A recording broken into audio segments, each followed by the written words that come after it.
Quick IAS compose your dream. Hello दोस्तों, quick IAS में आपका स्वागत है। 69 बीपीएससी का जो पेपर है वो 30 सितंबर को है और हमारे चैनल द्वारा सारे सब्जेक्ट के संभावित क्वेश्चन आप तक पहुंचाए जा रहे हैं। आज हम लोग बिहार की जलवायु, क्लाइमेट ऑफ बिहार के बारे में बात करेंगे। बिहार में वर्षा का वितरण कैसे होता है, बिहार किस कटिबंध में पड़ता है, पूरे मैप के थ्रू और बिहार में कौन सी वनस्पति पाई जाती है और कैसी पाई जाती है, और कोपेन के जलवायु का वर्गीकरण क्या है ये बताएंगे हम।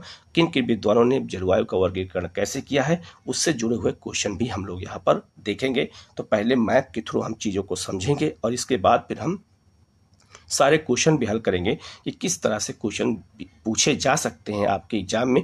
और ये बहुत ही महत्वपूर्ण पॉइंट है, याद रखिएगा, बहुत महत्वपूर्ण टॉपिक है बिहार की जलवायु। और बिहार की जलवायु समझने के लिए जब तक हम मैप से नहीं समझेंगे तब तक हमारे समझ में बिल्कुल नहीं आएगा। तो बिल्कुल हम एक जो है बिल्कुल बेसिक से हम आपको समझाने जा रहे हैं, उसको अच्छे से आप लोग समझ लीजिएगा। पूरा वीडियो अंत तक देखिएगा, आपको यहाँ से फिर कभी दोबारा शिकायत नहीं मिलेगी और आपको पूरा ये चैप्टर अच्छे से समझ में आ जाएगा। ठीक है, हम लोग शुरू करते हैं, एक एक करके देखते हैं। सबसे पहले हम बात करें कि भारत और खासकर पूरा विश्व कितने कटिबंधों में बटा हुआ है। ठीक है, तो याद रखिएगा ये 0 डिग्री है और ये 23 डिग्री, इसे हम कर्क रेखा कहते हैं नॉर्थ में। ठीक है, और 23 डिग्री साउथ में है, इसे हम मकर रेखा कहते हैं, ट्रॉपिक ऑफ कैप्रिकॉर्न और ट्रॉपिक ऑफ कैंसर। ठीक है, तो याद रखिएगा 23.5 डिग्री नॉर्थ और 23.5 डिग्री साउथ, इन क्षेत्रों में तापमान हमेशा ज़्यादा रहता है। इसलिए याद रखिएगा इसे हम क्या कहते हैं, उष्णकटिबंध कहा जाता है। इसे उष्णकटिबंध के नाम से जाना जाता है। पृथ्वी पर 3 कटिबंध पाए जाते हैं, एक है आपका उष्णकटिबंध, एक है आपका शीतोष्णकटिबंध और एक आपका है शीत कटिबंध। तो जो उत्तरी गोलार्ध में पाया जाता है वही दक्षिण गोलार्ध में भी पाया जाता है। विषुवत रेखा पृथ्वी को 2 भागों में बांटती है। इस क्षेत्र को उत्तरी गोलार्ध कहते हैं और इस क्षेत्र को दक्षिणी गोलार्ध के नाम से जाना जाता है। तो अगर पूछा जाए एग्जाम में कि उष्णकटिबंध पृथ्वी पे कहाँ पाए जाएंगे, तो आप बताओगे कर्क रेखा से लेकर के मकर रेखा के बीच में 23.5 डिग्री नॉर्थ से 23.5 डिग्री साउथ के बीच में गर्मी अधिक होती है, इसलिए यहाँ पर उष्णकटिबंधीय जलवायु पाई जाती है। आपसे क्वेश्चन पूछा जाएगा। फिर पूछा जाएगा उत्तरी गोलार्ध में, ध्यान दीजिएगा, उत्तरी गोलार्ध में शीतोष्णकटिबंधीय जलवायु कहाँ से कहाँ के बीच पाई जाती है।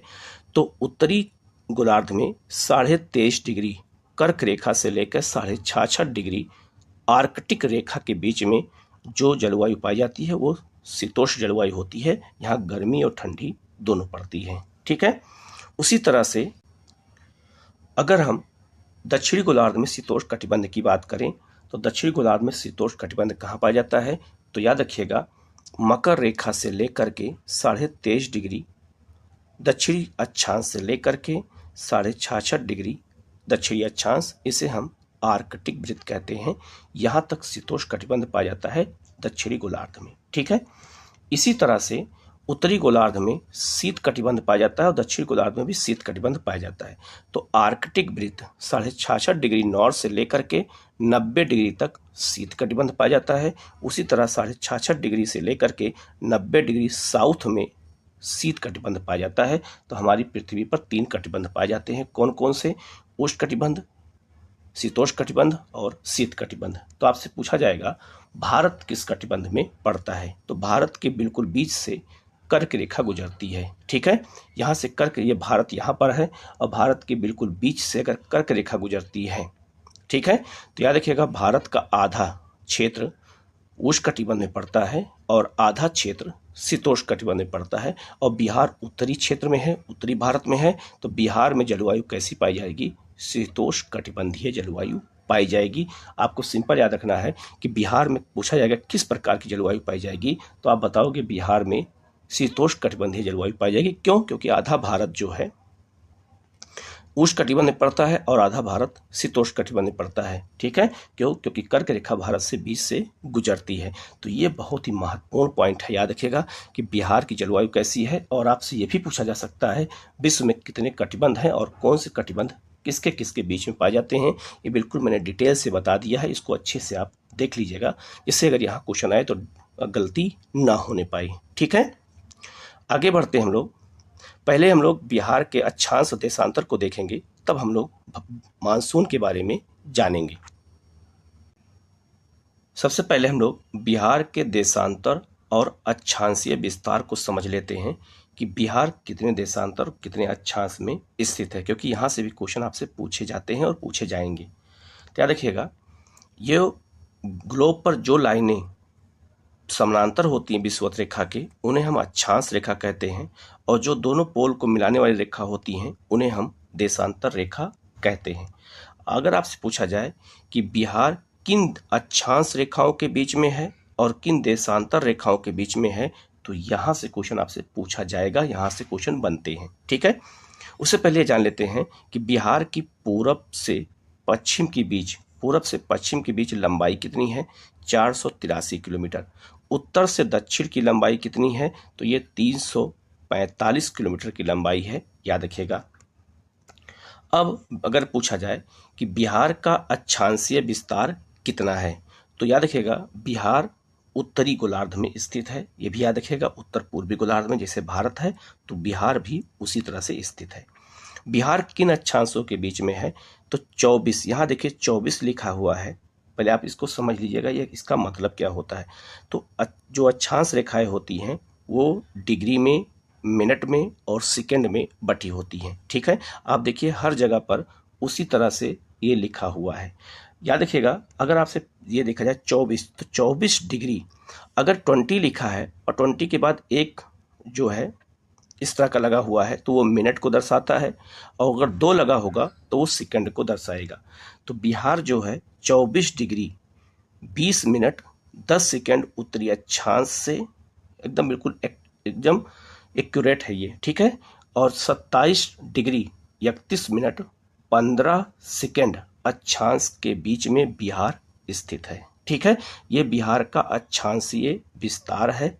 याद रखिएगा बिहार इतने में ही आपका है। तो पूछा जाएगा बिहार कितने से कितने अक्षांश के बीच में स्थित है, तो आप बताओगे 24 डिग्री 20 मिनट 10 सेकंड उत्तरी अक्षांश से लेकर के 27 डिग्री 31 मिनट 15 सेकंड उत्तरी अक्षांश के बीच में बिहार पड़ता है। अगर बिहार का देशांतरीय विस्तार पूछा जाए तो बिहार जो है पूर्वी गोलार्ध में स्थित है, और पूर्वी गोलार्ध में भारत भी पूर्वी और बिहार भी पूर्वी में आएगा। तो पूर्वी गोलार्ध को कैसे बांटा गया, मान लीजिए पृथ्वी है तो ग्रीन बीच लाइन पृथ्वी को 2 भागों में बांटती है, तो ये हो गया आपका पूर्वी गोलार्ध और ये हो गया पश्चिमी गोलार्ध। ठीक है, इसीलिए यहाँ पे पूर्वी देशांतर लिखा है, यहाँ भी पूर्वी देशांतर, यहाँ उत्तरी अक्षांश और यहाँ उत्तरी अक्षांश लिखा हुआ है। अभी आगे मैं और आपको डिटेल में समझाऊंगा तो और अच्छे समझ में आपको आ जाएगा।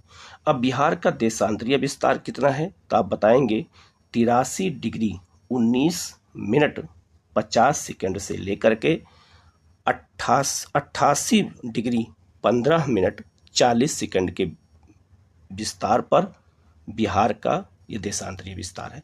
तो बिहार किन अक्षांशों के बीच में है, किन देशांतरों के बीच में है, ये आपको याद रखना है। और इसमें जो अगर एक कॉलम बना हुआ है तो ये मिनट को, और डबल लगा हुआ है तो वो सेकंड को दर्शाता है, इसको भी आप याद रखिएगा। तो बिहार का देशांतरीय और अक्षांशीय विस्तार बिल्कुल एक्यूरेट है, इसको अच्छे से नोट कर लीजिएगा, अगर यहाँ से क्वेश्चन कभी आए तो गलत ना होने पाए। इसीलिए इसको मैंने बिल्कुल मैप के थ्रू समझाया है कि जिससे क्वेश्चन गलत ना हो। और याद रखिएगा अक्षांश और देशांतर से ही हमें पता चलता है कि बिहार की जलवायु कैसी है, बिहार किस कटिबंध में पड़ता है। ठीक है, तो ये बहुत ही महत्वपूर्ण है। ठीक है, हम लोग आगे बढ़ते हैं।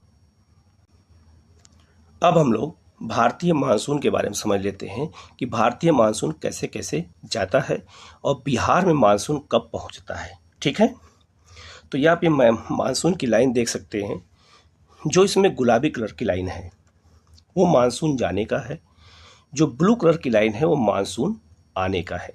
ठीक है, तो मानसून 20 मई को श्रीलंका के पूरब में होता है, धीरे धीरे 25 मई को ये श्रीलंका के ऊपर आ जाता है और ये म्यांमार तक जाता है। ठीक है, मानसून 1 जून को हिट करता है कहाँ पर, तो ये करता है केरल में। तो ये केरल में 1 जून को जब हिट करता है तो आप देख सकते हैं ये लाइन कहाँ तक मानसून की आती है, तो केरल के साथ साथ ये आपका नॉर्थ ईस्ट में भी मानसून पहुंच जाता है।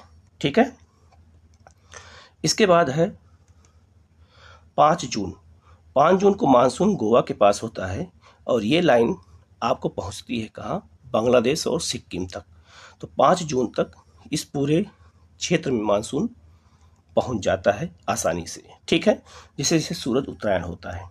इसके बाद 10 जून को मानसून मुंबई पहुंचता है और ये मानसून की लाइन है जो बिहार के पूर्वी क्षेत्र पहुंच जाती है। तो बिहार में मानसून 10 से 15 जून के बीच में आराम से पहुंच जाता है। ये डेट आप देख सकते हैं, ऐसे ही मानसून जाता है और यही हमें यहाँ समझना है। फिर मानसून आप 15 जून देख सकते हैं। 15 जून की लाइन ये है जो पूर्वी यूपी में है। ठीक है, और मानसून जो है 1 जुलाई को पंजाब और राजस्थान में होता है और इस तरह पूरे भारत में मानसून फैल जाता है, दक्षिण पश्चिम मानसून। ठीक है, फिर मानसून जब निवर्तन होता है, वापस होता है, तो 1 सितंबर को आप देख सकते हैं ब्लू लाइन, 1 सितंबर को मानसून कहाँ है, राजस्थान के और पाकिस्तान के क्षेत्र में। ठीक है, सितंबर के बाद क्या आता है, सितंबर के बाद जो है अक्टूबर आता है। ठीक है, और 1 अक्टूबर को मानसून कहाँ होता है, ये आपका वापस आकर के कहाँ पहुँचा है, पूर्वी उत्तर प्रदेश और आपका महाराष्ट्र होते हुए। ठीक है, और 1 अक्टूबर के बाद 15 अक्टूबर को मानसून यहाँ पहुँच जाता है, आप ये देख सकते हैं। तो बिहार में मानसून का जो लौटने का समय है वो अक्टूबर और के बाद नवंबर। तो अक्टूबर में मानसून 15 अक्टूबर तक मानसून, मध्य अक्टूबर तक मानसून बिहार से वापस हो जाता है। ठीक है, यहाँ पे मानसून की लाइन देख सकते हैं। इसके बाद 1 नवंबर को मानसून की लाइन ये है। ठीक है, 15 नवंबर को मानसून की लाइन ये है। ठीक है, और आगे चल के 1 दिसंबर को मानसून की लाइन ये है। ठीक है, तो ये मानसून जाने का लाइन और मानसून आने का लाइन है। ऐसे क्वेश्चन आपसे पूछे जाते हैं, इसलिए इसको हमें अच्छे से समझना है। तो बिहार में मानसून कब जाता है ये बताना है। तो 10 से 15 जून के बीच में। मानसून वापस कब होता है, तो 15 अक्टूबर के आसपास। ठीक है, ये हमें अच्छे से समझ लेना है। ठीक है, अब आते हैं भारत में वार्षिक औसत वर्षा कहाँ होती है। ठीक है, तो आप इसको हम देख सकते हैं। तो सबसे ज़्यादा वर्षा कहाँ होती है, आप ये देख सकते हैं। तो ये पश्चिमी तटीय मैदान में। ठीक है, और नॉर्थ ईस्ट में अधिक वर्षा होती है। ठीक है, अब आप देख सकते हैं बिहार की अगर हम बात करें तो बिहार के आप देखिए तो बिहार के तराई क्षेत्र में और पूर्वी क्षेत्र में अधिक वर्षा है। उत्तर पूर्वी क्षेत्र में अधिक वर्षा है क्योंकि मानसून ऐसे बंगाल खाड़ी जब जाता है तो बिहार के इस क्षेत्र में हिमालय से टकरा करके अधिक वर्षा करता है। लेकिन जैसे जैसे मानसून बिहार में पूरब से पश्चिम की ओर जा रहा है, आप देखिए वर्षा की मात्रा में कमी हो गई है।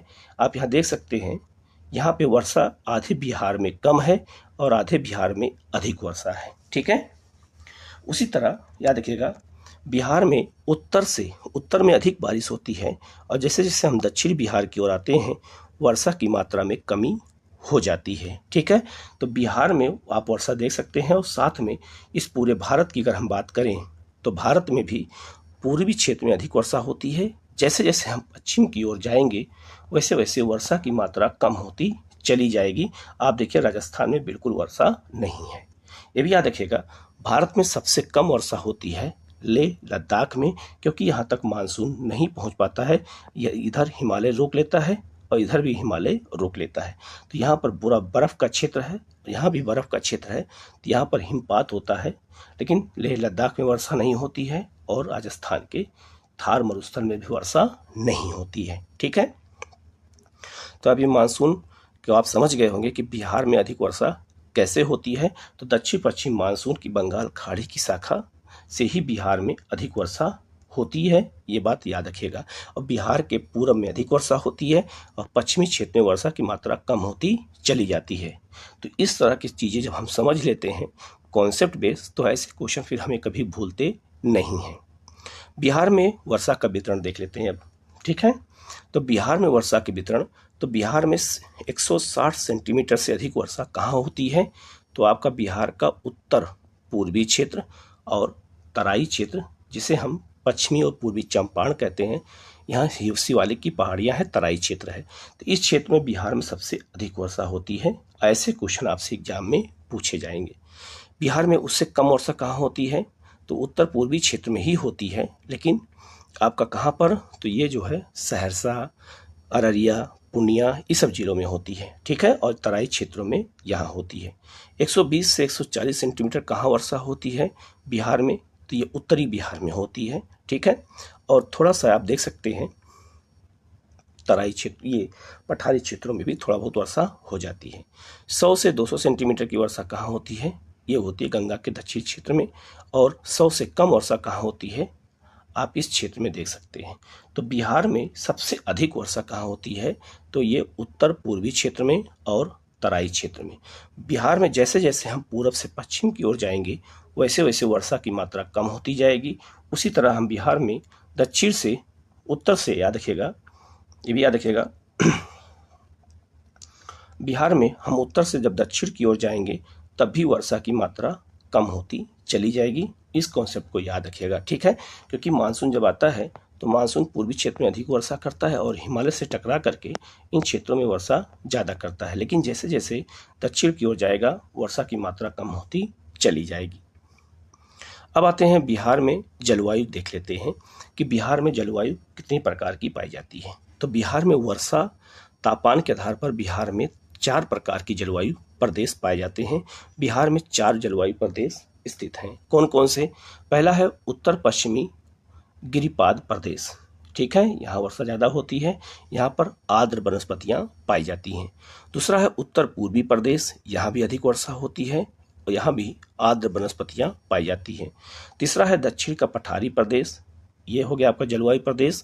और एक है आपका मध्यवर्ती प्रदेश जो गंगा का मैदान है, जिसमें उत्तर और दक्षिणी गंगा का मैदान दोनों शामिल हैं। तो ये मैप के थ्रू मैंने बताने प्रयास इसलिए किया कि जिससे आपके दिमाग में बिल्कुल चीज़ें बैठ जाएं और आपको ये चीज़ें बिल्कुल याद हो जाएं, ठीक है।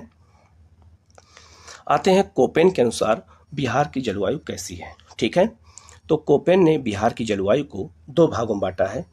उत्तरी बिहार की जलवायु अलग है और दक्षिणी बिहार की जलवायु अलग है। उत्तरी बिहार की जलवायु की अगर बात करें तो उसको CWG के अनुसार बांटा है, ठीक है। और दक्षिणी बिहार की जलवायु कैसी है? AW प्रकार की है। आपसे एक क्वेश्चन पूछा जाएगा कि बिहार की जलवायु कैसी है उत्तरी बिहार में, अलग क्वेश्चन बनेगा, दक्षिणी बिहार में अलग क्वेश्चन बनेगा। उत्तरी बिहार की जो जलवायु है CWG प्रकार की है। इसका फुल फॉर्म क्या है? तो C का मतलब होता है समशीतोष्ण जलवायु। तो बिहार किस में पड़ता है? शीतोष्ण जलवायु में पड़ता है, मैंने ऊपर अभी आपको बता दिया है। W का मतलब होता है शुष्क शीत ऋतु। बिहार में शीत ऋतु शुष्क होती है, उसमें आर्द्रता की मात्रा नहीं होती है हवाओं में, खासकर ठंडी के समय में। और G का मतलब होता है मानसूनी वर्षा। तो बिहार के उत्तरी क्षेत्र में मानसूनी वर्षा होती है। तो आपसे ये भी पूछा जा सकता है CWG का फुल फॉर्म क्या है? तो आप इसको अच्छे से अब बता लेंगे, ठीक है। उसी तरह से कोपेन ने दक्षिणी बिहार को जो बांटा है जलवायु, वो AW प्रकार में बांटा है। और A का मतलब उष्णकटिबंधीय आर्द्र जलवायु होता है और W का मतलब होता है शुष्क शीत ऋतु। तो शुष्क शीत ऋतु होती है, शीत ऋतु में आर्द्रता नहीं पाई जाती है। और आर्द्रता किसे कहते हैं? आर्द्रता कहते हैं जब हवाओं में नमी की मात्रा ज़्यादा होती है, और शुष्कता कहते हैं जब हवाओं में नमी की मात्रा कम होती है। तो ये कोपेन के अनुसार बिहार को 2 जलवायु में बांटा गया है, इसको अच्छे से याद कर लीजिएगा। आगे आते हैं बिहार में वनस्पतियों के प्रकार। तो जलवायु के आधार पर वनस्पतियों को बांटा गया है। और बिहार की वनस्पति कैसी है? तो बिहार में 2 प्रकार के वन पाए जाते हैं, एक उष्णकटिबंधीय आर्द्र पर्णपाती वन और एक शुष्ककटिबंधीय पर्णपाती वन पाए जाते हैं, ठीक है। आर्द्र पर्णपाती वन जो होते हैं ये पत्तियां अपने साल में बार गिरा देते हैं, और शुष्क पर्णपाती वन भी पत्तियां अपनी गिरा देते हैं। लेकिन बिहार के पूर्वी क्षेत्र में, याद रखिएगा, बिहार के पूर्वी क्षेत्र में और तराई क्षेत्र में अधिक वर्षा होती है, इसलिए यहाँ आर्द्र वन पाए जाते हैं और वनों के पेड़ों की ऊंचाई थोड़ा अधिक होती है, आप इस मैप के थ्रू देख सकते हैं। लेकिन उष्णकटिबंधीय जो शुष्क पर्णपाती वन पाए जाते हैं, इनके पेड़ों की ऊंचाई कम होती है, ठीक है, लेकिन दोनों अपने मौसम में बसंत ऋतु में पत्ते गिरा देते हैं। तो आपको ये क्या करना है, यहाँ के सब जिलों को याद रखना है कि कौन से जिले कहाँ पाए जाते हैं, और उसी आधार पर हम अनुमान लगा लेंगे कि कहाँ कौन सी वनस्पति पाई जाती है। जैसे मैं कुछ एग्जाम्पल देता हूँ। पूछा जाए कि गया में कौन सी वनस्पति पाई जाती है, तो गया यहाँ पर है, तो गया में सूक्ष्म पर्णपाती वन पाया जाता है। ठीक है। पश्चिमी चंपारण में कौन वन पाया जाता है, तो यहाँ पर आर्द्र पर्णपाती वन पाया जाता है। किशनगंज में आर्द्र पर्णपाती वन, मुंगेर में आर्द्र पर्णपाती वन, लेकिन पटना में सूक्ष्म पर्णपाती वन पाया जाता है।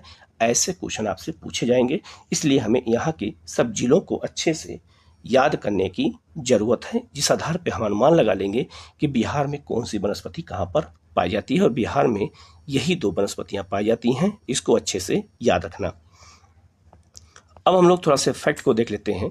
तो बिहार में मानसूनी, क्या देखेगा, बिहार में मानसूनी प्रकार की जलवायु पाई जाती है। अपने अक्षांशीय विस्तार के आधार पर यह उपोष्ण जलवायु क्षेत्र के अंतर्गत आता है, और उपोष्ण को ही शीतोष्ण कहा जाता है। अभी मैंने आपको बता दिया कि बिहार और भारत का उत्तरी क्षेत्र समशीतोष्ण जलवायु में आता है। ठीक है। यहाँ के जलवायु को महाद्वीपीय लक्षण पाए जाते हैं। याद रखिएगा, यहाँ की जलवायु को में महाद्वीपीय लक्षण पाए जाते हैं। और महाद्वीपीय किसे कहते हैं ये बता देता हूँ। याद रखिएगा, जो क्षेत्र, याद रखिए, जैसे भारत का दक्षिणी क्षेत्र है, तो जो क्षेत्र समुद्र से लगे नहीं होते हैं या समुद्र के किनारे नहीं होते हैं, जो समुद्र से दूर काफ़ी अंदर में पाए जाते हैं, उसे हम महाद्वीपीय लक्षण कहते हैं, क्योंकि यहाँ पे तापमान अचानक नहीं बदलता है। ठीक है। बिहार में जैसे आप तटीय क्षेत्र में जाएंगे, जैसे आप कोलकाता चले जाएं, मुंबई चले जाएं, चेन्नई चले जाएं, तो यहाँ पर एक जैसा मौसम पाया जाता है। यहाँ पर ठंडी ठंडी हवाएं चलती हैं समुद्र से, और यहाँ पर अधिक वर्षा होती है और मौसम एक समान होता है। लेकिन बिहार में मौसम एक समान नहीं होता है। तो उत्तर प्रदेश, बिहार समुद्र के पास से, समुद्र के तट से बहुत दूर हैं, इसलिए यहाँ पर महाद्वीपीय जलवायु पाई जाती है।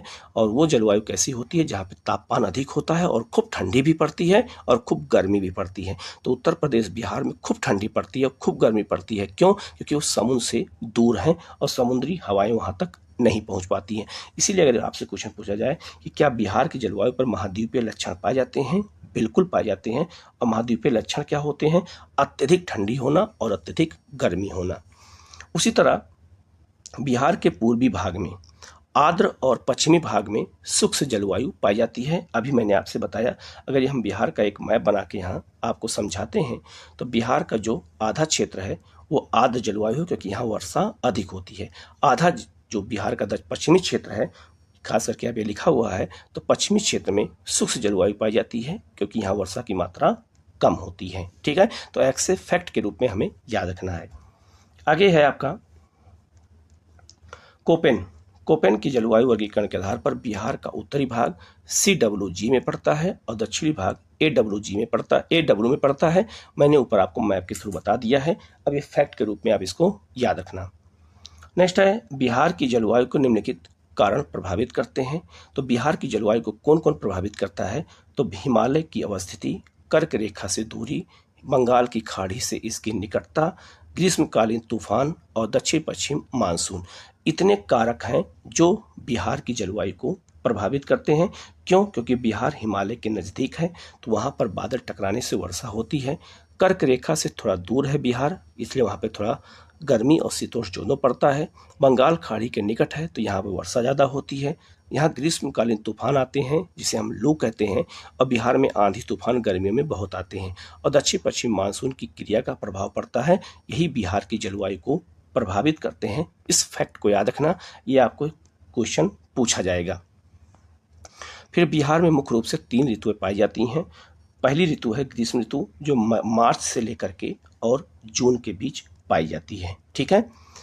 सूर्य, गर्मी की बात करें तो सूर्य उत्तरायण होता है। ठीक है। जैसे हम बात करते हैं तो सूर्य उत्तरायण जब होगा तो कर्क रेखा के पास गर्मी अधिक होगी। तो कर्क रेखा भारत के मध्य से जाती है, इसलिए उत्तरी बिहार में गर्मी अधिक पड़ेगी। तो यहाँ फैक्ट के रूप में याद रखिएगा कि ग्रीष्म काल में बिहार में क्या होता है, तो सूर्य के उत्तरायण होने के कारण इस समय तापमान में बढ़ोतरी होती है। यहाँ मई का महीना सर्वाधिक गर्म होता है। ये मई का महीना सर्वाधिक गर्म होता है, ये भी याद रखिएगा। पूछा जाएगा बिहार में मई का महीना कौन सा महीना सबसे ज़्यादा गर्म होता है, तो मई का महीना सबसे ज़्यादा गर्म होता है। ग्रीष्म ऋतु में बंगाल की खाड़ी में उत्पन्न होने वाले चक्रवातीय तूफानों के कारण बिहार के पूर्वी हिस्से में बारिश होती है, जिसे हम नॉर्थ वेस्टर कहते हैं। ठीक है, तो नॉर्वेस्टर एक स्थानीय तूफान है जो बंगाल की खाड़ी में उत्पन्न होता है और यहाँ से जो है बिहार में वर्षा करता है। तो बिहार में वर्षा का कारण नॉर्वेस्टर भी है और इसी को नॉर्वेस्टर को ही बंगाल में क्या कहते हैं, काल बैसाखी कहते हैं और इसी को बिहार में बोडो, वहाँ पर असम में बोडो चिल्ला कहा जाता है, ये भी याद रखिएगा। बिहार का सबसे गर्म स्थान कौन है, तो यह गया जिला है। और बिहार में वर्षा ऋतु की बात करें तो मध्य जून से मध्य अक्टूबर तक बिहार में वर्षा ऋतु चलती है। बिहार में मानसून का आगमन मध्य जून में होता है, अभी मैंने ऊपर आपको बता दिया लाइन जो गई थी। यहाँ जुलाई और अगस्त में अत्यधिक वर्षा होती है। आपसे क्वेश्चन पूछा जाएगा कि बिहार के किस महीने में बिहार में सबसे अधिक वर्षा होती है, तो जुलाई और अगस्त में। बिहार में मानसून कब पहुंचता है, मध्य जून तक। आगे है बिहार में वर्षा मुख्य रूप से दक्षिण पश्चिम मानसून के कारण होती है, लगभग 90% वर्षा, यह भी याद रखिएगा। ये एक लाइन में के क्वेश्चन बन रहे हैं। और यहाँ औसत वर्षा कितनी होती है बिहार में, 125 सेंटीमीटर। इस लाइन को याद रखना कि बिहार में औसत वर्षा कितनी होती है, 125 सेंटीमीटर। याद भी याद रखिएगा, यहाँ सर्वाधिक वर्षा किशनगंज में होती है, जबकि सबसे कम वर्षा पटना के पश्चिम में त्रिकोणीय भूखंड पर होती है। अगर क्षेत्र पूछा जाए तो पटना के पश्चिम में त्रिकोणीय भूखंड है, लेकिन जिला पूछा जाए तो औरंगाबाद है, याद रखिएगा। इस राज्य में मानसून प्रत्यावर्तन का काल मध्य अक्टूबर से मई से नवंबर के बीच माना जाता है। इस लाइन का मतलब है कि मानसून बिहार में कब वापस होता है, ये मैंने ऊपर बताया था, मध्य अक्टूबर से नवंबर के बीच में। ये भी एक क्वेश्चन बनेगा। तो मानसून के आगमन का कौन सा महीना है और निवर्तन का कौन सा महीना है, ये सब फैक्ट के रूप में आपको याद रखना है। फिर है शीत ऋतु नवंबर से फरवरी तक। शीत ऋतु नवंबर से फरवरी बीच होती है। इस ऋतु में भूमध्य सागरीय क्षेत्र में उत्पन्न होने वाले चक्रवातीय तूफानों से झंझावट वर्षा होती है, जिसे हम बिहार में क्या कहते हैं, पश्चिमी विक्षोभ कहते हैं, याद रखिएगा, वेस्टर्न डिस्टर्ब कहते हैं। वो भूमध्य सागर में चक्रवात उत्पन्न होता है और वहाँ से जेट हवाएं इसको लेके आती हैं और हमारे यहाँ वर्षा कराती हैं। ठीक है, इस लाइन को हम आपको मैप के थ्रू समझा देते हैं कि भूमध्य सागरीय चक्रवात कैसे आता है और भारत में कैसे वर्षा होती है। ये भारत का दक्षिणी क्षेत्र है, ठीक है, और ये जो है भारत का उत्तरी क्षेत्र है और ये आपका बिहार यहाँ पर है। यहाँ पर भूमध्य सागर है और यह है आपका अफ्रीका और यह है आपका यूरोप। तो अफ्रीका की गर्म हवा और यूरोप की ठंडी हवा के मिलने से भूमध्य सागर में चक्रवात उत्पन्न होता है और जेट हवाएं उस चक्रवात को लेकर के आती हैं और यहाँ पर पामीर के पठार से टकरा जाती हैं और यहाँ से हवाएं हिमालय में प्रवेश करती हैं और हिमालय में बर्फबारी करती हैं और गंगा के मैदान में वही हवाएं उतरती हैं और कड़ाके की ठंड पैदा कर देती हैं और ओलावृष्टि होती है। तो उत्तर बिहार में ओलावृष्टि और कड़ाके की ठंड पड़ने के कारण पश्चिमी विक्षोभ माना जाता है और यह भूमध्य सागर से उत्पन्न होता है। ठीक है, यहाँ वर्षा रबी की फसल के लिए लाभदायक मानी जाती है। रबी की जो फसलें होती हैं जैसे आपका चना हो गया, आलू हो गया, जौ हो गया, गेहूं हो गया, इन सब की फसलों के लिए, सरसों की फसलों के लिए ये वर्षा लाभदायक होती है। बिहार में शीत ऋतु का सर्वाधिक ठंडा महीना जनवरी होता है, ये याद रखना। और इस समय औसत न्यूनतम तापमान 7.5 सेंटीग्रेड के आसपास पहुंच जाता है। तो हर महीने में किस महीने में अधिक गर्मी होती है, किस महीने में अधिक ठंडी होती है, किस महीने में अधिक वर्षा होती है, ये सब फैक्ट के रूप में आपको याद रखना है। अब हम लोग बिहार के क्वेश्चन की ओर देखते हैं।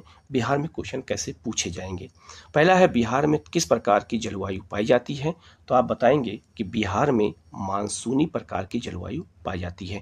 बिहार में भूमध्य रेखीय जलवायु नहीं पाई जाती है, तो ये दोनों ऑप्शन कट जाएगा। तो बिहार की मानसूनी जलवायु बिहार में पाई जाती है, तो इसका आंसर हो जाएगा आपका सी। ठीक है, नेक्स्ट है आपका बिहार में मानसून कब आता है। देखिए ऊपर मैंने आपको बताया था, तो बिहार में मानसून कब आता है, जून के मध्य में। तो इसका आंसर क्या हो जाएगा, सी। ठीक है, अब इसी तरह के क्वेश्चन की हम प्रैक्टिस कर लेंगे तो हमें बिल्कुल चीज़ें एकदम कॉन्सेप्ट क्लियर हो जाएगा। वीडियो को 1-2 बार देखिएगा, इसको आराम से आपको याद हो जाएगा। हमारे टेलीग्राम चैनल को ज्वाइन करना चाहते हैं तो उसका लिंक इसी वीडियो उसमें कमेंट में शेयर कर दूंगा। आप हमारे PDF वाले ग्रुप को भी ज्वाइन कर लीजिए और टेस्ट वाले ग्रुप को ज्वाइन कर लीजिए, जिससे आपको इस तरह क्लास और इस तरह के PDF आपको लगातार मिलती रहें। तीसरा क्वेश्चन है, कोपेन के जलवायु वर्गीकरण के अनुसार उत्तरी बिहार की जलवायु किससे प्रदर्शित की जाती है? अभी मैंने ऊपर आपको बताया CWG से प्रदर्शित की जाती है। आपको ये बिल्कुल अच्छे से याद हो जाएगा और ये मैप भी आप यहाँ देख सकते हैं। दोबारा मैंने मैप यहाँ पर आपको दिखा दिया है कि जिससे आपको ये याद हो जाए। नेक्स्ट है, बिहार का आधा से अधिक उत्तरी भाग समशीतोष्ण कटिबंध में स्थित है, इसलिए यहाँ की जलवायु क्या होगी? ठीक है, तो ये उपोष्ण होगी। इसी उपोष्ण को हम क्या बोलते हैं? इसी उपोष्ण को बोलते हैं हम शीतोष्ण। और आर्द्र होगी, दोनों होगी। तो इसका आंसर हो जाएगा उपयुक्त में से एक से अधिक। अब बिहार में चार ऑप्शन रहेंगे, तो चार ऑप्शन जो चौथा ऑप्शन है हो सकता है उसमें उपयुक्त में से कोई नहीं और उपयुक्त में से एक से अधिक एक साथ डी ऑप्शन में जोड़ा जा सकता है। ये हमारी संभावना है। अगर ऐसा नहीं होता है तब भी अच्छा है, और होता है तो हमें इस तरह के तैयार रहना है, क्योंकि ये बात अध्यक्ष ने नहीं बताया है कि चौथा ऑप्शन में कैसे हम रखेंगे, तो इसलिए मैंने अपनी तरफ से प्रेडिक्शन किया है। नेक्स्ट क्वेश्चन है, बिहार की जलवायु को क्या कहा जाता है? तो बिहार की जलवायु को हम संशोधित महाद्वीपीय जलवायु कहते हैं। अभी मैंने आपको बताया, क्योंकि हम भूमध्य रेखा से कहाँ हैं, और ये भूमध्य रेखा और खास करके सागर के क्षेत्र से हम बहुत दूर हैं, इसलिए हमारे यहाँ महाद्वीपीय जलवायु पड़ती है। और महाद्वीपीय जलवायु के कारण हमारे बिहार में अत्यधिक गर्मी और अत्यधिक ठंडी भी पड़ती है। ठीक है, नेक्स्ट है, बिहार के उत्तरी मैदान के पश्चिमी भाग में किस प्रकार की जलवायु पाई जाती है? ठीक है, तो आप बिहार का मैप मैं पहले बना के समझा देता हूँ आपको। बिहार का कह रहा है कि पश्चिमी भाग में कौन जलवायु पाई जाती है? अभी मैंने ऊपर आपको बताया शुष्क जलवायु पाई जाती है। ठीक है, तो बिहार का आधा भाग आर्द्र जलवायु और आधा भाग शुष्क जलवायु। तो बिहार के पश्चिमी क्षेत्र में शुष्क जलवायु पाई जाती है। नेक्स्ट है, बिहार के उत्तरी मैदान के पूर्वी भाग में किस प्रकार की जलवायु पाई जाती है? तो यहाँ आर्द्र जलवायु पाई जाती है। तो इसका आंसर हो जाएगा आपका ए। ठीक है, अभी मैंने आपको मैप बना के बताया भी है, आप ये देख सकते हैं। यहाँ पर आर्द्र जलवायु क्योंकि यहाँ वर्षा अधिक होती है, और यहाँ शुष्क जलवायु क्योंकि यहाँ वर्षा कम होती है। ठीक है, नेक्स्ट क्वेश्चन है, किशनगंज जहाँ सर्वाधिक औसत वर्षा होती है बिहार के किस प्रादेशिक प्रदेश में स्थित है? आप ये बिहार का अगर हम मैप बना के देखते हैं तो बिहार का जो ये उत्तर पूर्वी क्षेत्र है, यहीं पर किशनगंज है और यहीं सबसे अधिक वर्षा होती है। तो इसका आंसर हो जाएगा बी। ठीक है, तो दिशा हमें बहुत अच्छे से देखना पड़ेगा, जिससे अगर क्वेश्चन आए तो गलत ना होने पाए। नेक्स्ट है, बिहार का उत्तर पूर्वी प्रदेश में कहाँ से वर्षा प्राप्त होती है? तो बिहार के उत्तर पूर्वी क्षेत्र में अधिक वर्षा कहाँ से प्राप्त होती है? तो ये मैप के थ्रू हम इसको समझ लेंगे, याद हो जाएगा। तो इस क्षेत्र में जब बंगाल खाड़ी से मानसून आता है तो दक्षिण पश्चिम मानसून, तो बी हो जाएगा। और इस क्षेत्र में नॉर्थ वेस्टर से भी वर्षा होती है तूफान से, तो इसका आंसर ए भी हो जाएगा। तो इसका आंसर हो जाएगा डी, उपयुक्त में से एक से अधिक। ठीक है, तो इसका आंसर हो जाएगा आपका डी। नेक्स्ट है, दक्षिण पश्चिम मानसून के प्रभाव के कारण बिहार के कुल वार्षिक वर्षा कितनी % होती है? तो दक्षिण पश्चिम मानसून से बिहार में 90% वर्षा होती है। तो इसका आंसर हो जाएगा आपका सी। नेक्स्ट क्वेश्चन है, मानसून के प्रत्यावर्तन, इसे मानसून का निवर्तन या वापस कहते हैं, कि समय बिहार के मैदानी भाग में किस हवा का जोर अधिक होता है? ठीक है, तो इसका आंसर हो जाएगा आपका ए, ठंडी पछुआ और उत्तरी हवा। ठीक है, ठंडी पछुआ और उत्तरी हवा जो मैंने अभी भूमध्य सागर को बताया था, यही हवा का प्रकोप मानसून के समय ज़्यादा होता है, इसलिए मानसून पश्चिम से पूर्व की ओर वापस चला आता है। ठीक है, तो इसका आंसर हो जाएगा आपका ए। नेक्स्ट है, कोपेन के अनुसार दक्षिण बिहार की जलवायु कैसी है? तो दक्षिण बिहार की जलवायु कैसी है? तो इसका आंसर हो जाएगा ए डब्ल्यू प्रकार की। ये आप ये मैप पे इसको दोबारा देख सकते हैं, तो आपको ये याद हो जाएगा। नेक्स्ट है, निम्नलिखित में से कौन सा प्राकृतिक प्रदेश बिहार में नहीं है? ठीक है, तो बिहार में कौन सा प्राकृतिक प्रदेश नहीं है? तो बिहार में तराई क्षेत्र स्थित है, गंगा का मैदान है, लेकिन भूमध्य रेखीय जलवायु बिहार में नहीं पाई जाती है। तो इसका आंसर हो जाएगा सी। आप ये मैप में देख सकते हैं कि बिहार में कौन कौन से प्राकृतिक प्रदेश पाए जाते हैं। तो तराई भी है, गंगा का मैदान भी है, लेकिन भूमध्य रेखीय जलवायु बिहार में नहीं पाई जाती है। तो इसका आंसर हो जाएगा आपका सी। नेक्स्ट है, बिहार में किस कृषि जलवायु क्षेत्र के अंतर्गत सबसे अधिक जिले पाए जाते हैं? तो बिहार में कृषि जलवायु प्रदेश 3 है, और वो कौन है? उत्तर पश्चिमी जलवायु क्षेत्र, उत्तर पूर्वी जलवायु क्षेत्र और दक्षिणी जलवायु क्षेत्र। 3 जलवायु क्षेत्र हैं बिहार में। कौन से कृषि जलवायु क्षेत्र हैं? तो अगर ये हम मैप बना के इसको देखें तो हमें अच्छे से ये याद हो जाएगा। ये बिहार का उत्तर पश्चिमी कृषि जलवायु प्रदेश है, ये बिहार का उत्तर पूर्वी किसी जलवायु प्रदेश है और ये बिहार का दक्षिणी किसी जलवायु प्रदेश है। तो सबसे अधिक जिले दक्षिणी क्षेत्र में हैं, 17 जिले आते हैं, इसमें 17 जिले स्थित हैं। ठीक है, तो याद रखना इसका आंसर हो जाएगा आपका सी। बिहार में 3 कृषि जलवायु प्रदेश हैं, ये भी याद रखना। नेक्स्ट है, बिहार का कौन सा किसी जलवायु प्रदेश में सबसे अधिक वर्षा होती है? तो ये आपका उत्तर पूर्वी जलवायु प्रदेश में सबसे अधिक वर्षा होती है किसी जलवायु क्षेत्र के अंतर्गत। ठीक है, ये मैप के थ्रू आप इसको दोबारा समझ सकते हैं। तो ये बिहार का उत्तर पूर्वी क्षेत्र में अधिक वर्षा होती है और इस क्षेत्र में जूट और चावल की खेती अधिक की जाती है। नेक्स्ट है, टिवार्था के अनुसार बिहार की जलवायु किस प्रकार की है? ठीक है, तो इनके अनुसार जलवायु किस प्रकार की है ये हमें याद रखना है, और यह है CAW और AW 2 प्रकार की है। तो इसका आंसर हो जाएगा ए। ठीक है, तो कोपेन के अलावा इनके बारे में भी पूछा जा सकता है। नेक्स्ट है, बिहार में सर्वाधिक वर्षा किस में होती है? तो याद रखिएगा किशनगंज में होती है। तो इसका आंसर हो जाएगा आपका सी। नेक्स्ट है, बिहार में सर्वाधिक वर्षा किस क्षेत्र में होती है? अगर आपसे पूछा जाए तो ये उत्तर पूर्वी क्षेत्र में होती है, अभी मैंने आपको ऊपर बताया भी है। ठीक है, नेक्स्ट है, बिहार में ग्रीष्म काल में सर्वाधिक वर्षा होती है। तो बिहार में ग्रीष्म काल में सबसे अधिक वर्षा, खासकर गर्मियों में सबसे अधिक वर्षा पूर्वी भाग में होती है, पश्चिमी भाग में कम होती है और मध्यमी भाग में भी कम होती है। पूर्वी भाग में सबसे अधिक वर्षा होती है। नेक्स्ट है, बिहार में गर्मी के दिनों में सूर्य की स्थिति कैसी रहती है? तो गर्मी के दिनों में सूर्य की जो स्थिति होती है वो होती है आपका उत्तरायण। सूर्य उत्तरायण की स्थिति में होता है। तो इसका आंसर हो जाएगा आपका बी।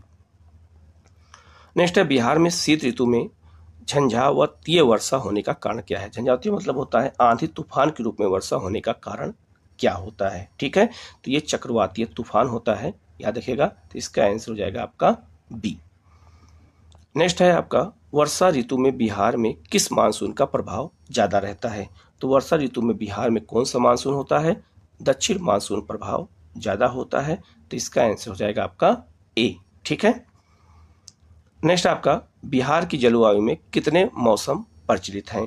तो बिहार की जलवायु में 3 प्रकार के मौसम हैं, अभी मैंने ऊपर बताया, शीत, ग्रीष्म और वर्षा, तीनों हैं, तीनों आपको याद रखना है। ठीक है, नेक्स्ट है, बिहार में सर्वाधिक वर्षा किस मानसून से होती है? आपसे ये पूछा जाए, मानसून की शाखा से अगर पूछा जाए तो बंगाल की खाड़ी की शाखा से। कैसे?